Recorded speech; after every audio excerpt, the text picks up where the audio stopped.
مگر کربلا کی جنگ کا نام کربلا کربلا مسلمان کے بچے بچے کی زبان پر یہ کربلا کیا ہے؟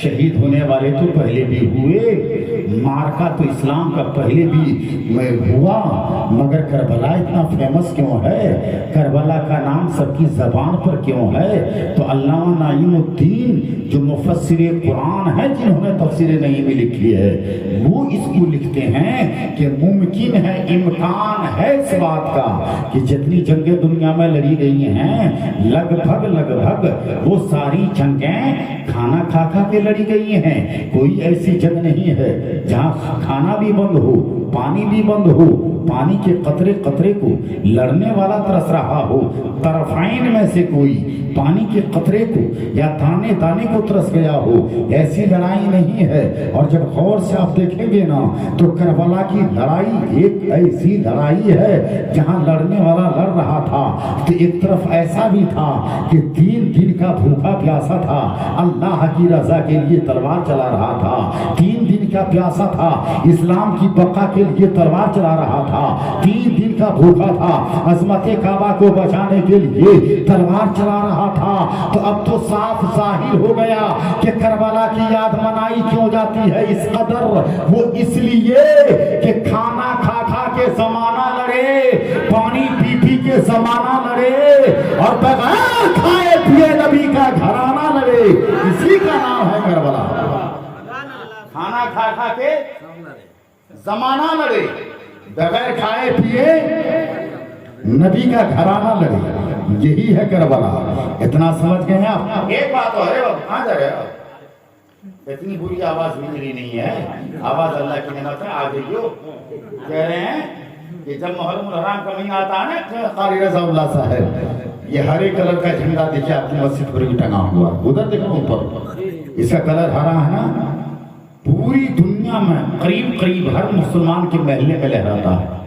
محرم میں اس کا نام پڑ جاتا ہے حسینی جھنڈا، ربیع النور کے مہینے میں اس کا نام پڑتا ہے محمدی جھنڈا، عام طور پہ اس کا نام ہے اسلامی جھنڈا۔ تفسیر مدارک میں لکھا کہ جنت کی سرزمین کا رنگ ہرا ہے، بولو نا سبحان اللہ، گنبد خضرا کا رنگ ہرا ہے، اور سرکار نے فرمایا مشکات المصابیح صفحہ 412 پر ہے، انا حامل لواء الحمد یوم القیامہ تحت آدم فمن دونہ، تو وہ لواء الحمد کا کلر رنگ ہرا ہے۔ یہ حسینی جھنڈے کا رنگ بھی کیسا ہے؟ ہرا ہے۔ جھنڈا آپ کی مسجد پر لہر رہا ہے، مسلمان کے مکان پہ لہر رہا ہے، حسین کا جھنڈا، حسین کا جھنڈا، حسینی جھنڈا۔ ایک بات بتاؤ گنگسرا والو، جھنڈا تو اس کا وہاں لہرایا جاتا ہے جہاں جس کا دخل قبضہ ہوتا ہے، جہاں جس کی حکومت ہوتی ہے۔ ملازمت کرتے ہیں مولانا صاحب، 15 اگست ہو یا 26 جنوری ہو، بھارت کا ترنگا بڑی شان سے لہراتے ہیں اور لہراتے رہیں گے، اس لیے کہ ترنگا ہمارے ملک کی پہچان ہے، ہم بھارتیوں کی وہ شان ہے ترنگا، اس لیے ہم اس کی بھی تعظیم کرتے ہیں، اس کو بھی لہراتے ہیں۔ مگر ایمانداری سے بولو نوجوانوں، یہ بھارت کا ہمارا ترنگا اگر چلا جائے نیپال میں لہرانے کے لیے تو کیا نیپال والا ترنگا کو لہرانے دے گا؟ بولیے لہرانے دے گا؟ یا نیپال کا کالا والا جھنڈا انڈیا کے لہراوے تو انڈیا والا لہرانے دے گا؟ مولانا صاحب نہیں نہ لہرانے دے گا۔ تو نیپال کا جھنڈا انڈیا میں نہیں، انڈیا کا جھنڈا نیپال میں نہیں، کیوں قاری رسول اللہ؟ اس لیے کہ جہاں جس کا دخل قبضہ ہوگا وہاں اس کا جھنڈا لہرایا جائے گا، جہاں جس کا دخل قبضہ نہیں ہوگا وہاں اس کا جھنڈا لہرایا نہیں جائے گا۔ ہندوستان کا جھنڈا پاکستان میں لہرایا نہیں جاتا، پاکستان کا جھنڈا عراق میں پھہرایا نہیں جاتا، عراق کا جھنڈا ایران میں لہرایا نہیں جاتا، ایران کا جھنڈا عرب امارات میں پھہرایا نہیں جاتا، عرب امارات کا جھنڈا سعودیہ میں لہرایا نہیں جائے گا، سعودیہ کا جھنڈا مصر میں پھہرانے والا نہیں ہے۔ کل ملا کر کے ایسا بولو کہ یورپ کا جھنڈا ایشیا میں لہرانے والا نہیں ہے، ایشیا کا جھنڈا یورپ میں لہرانے والا نہیں ہے۔ کیوں؟ جھنڈا اس کا وہاں لہرایا جاتا ہے جہاں جس کا قبضہ ہوتا ہے۔ مگر واہرے میرے آقا حسین، واہرے میں ہم سب کے حسین، کہ جب آتا ہے محرم الحرام کا مہینہ تو حسین کا جھنڈا ساری دنیا میں لہرایا جاتا، ساری دنیا میں